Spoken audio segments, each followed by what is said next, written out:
Welcome to Being Humankind with your hosts Brian, Mike, and Neely. We explore what it means to be human in a time of disconnection. What would your childhood self be most proud of you so far?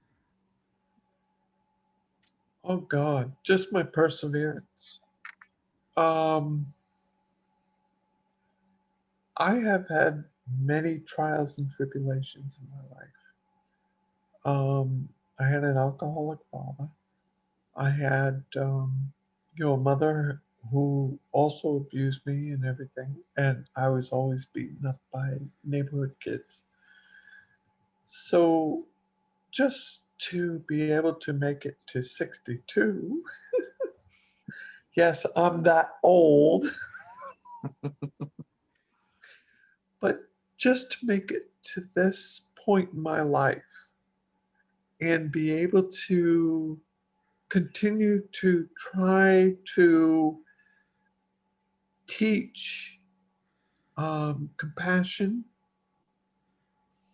and love to as many people as I come in contact with, that I just feel that that is my mission, and that is what I try to continue to do. So now, even when you were a child, you still wanted to convey love. I mean, obviously, you just described a horrible upbringing. Not horrible per se, but there was difficulties, to say the least. Oh, there was a lot of difficulties, but um,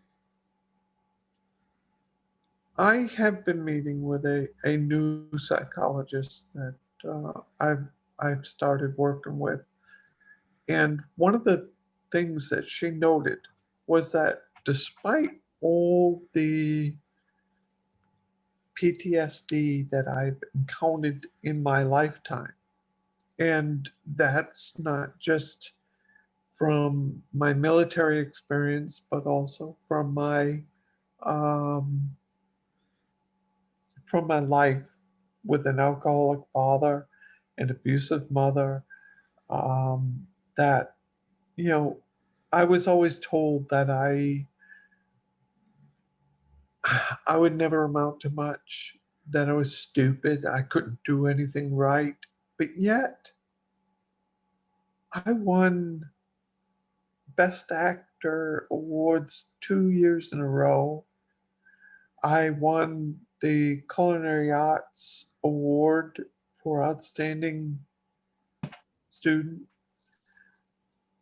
I've won an award for online writing Wow. when I wrote for Worldwide Hippies. Um, so, despite all the negativity that has been thrown upon me, I've risen above it. And I've gone beyond what has happened to me in my past and continue to try to live in the future, in what I can bring to people and how I can affect a positive role in people's lives. So you've taken all of those experiences that you've had and kind of turned them into these strengths in you to Yes, help others. exactly. Exactly. Um, like the current counselor that I'm working with has told me that she is just amazed that with all the negativity that I've had in my life, the abuse, the and not just from the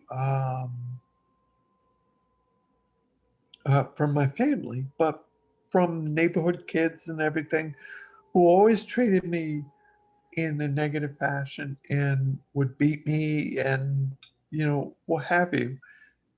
I managed to turn that around and say, rather than accept that as that is life, I turned it around to be an example of how not to be. And I worked my way around it. And I continue to try to be a light for others. Brian's shaking his head over there. He knows. Do you remember that as a child being a conscious choice?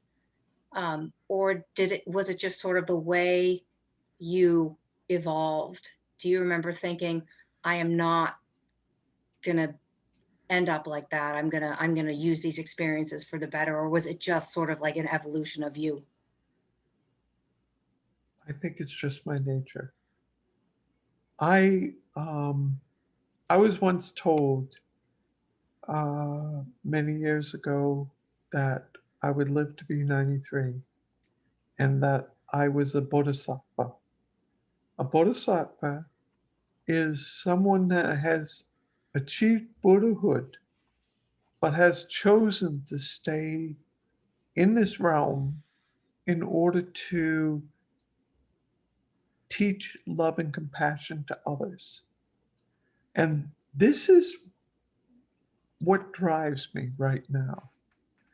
And I choose to stay and try to teach love and compassion.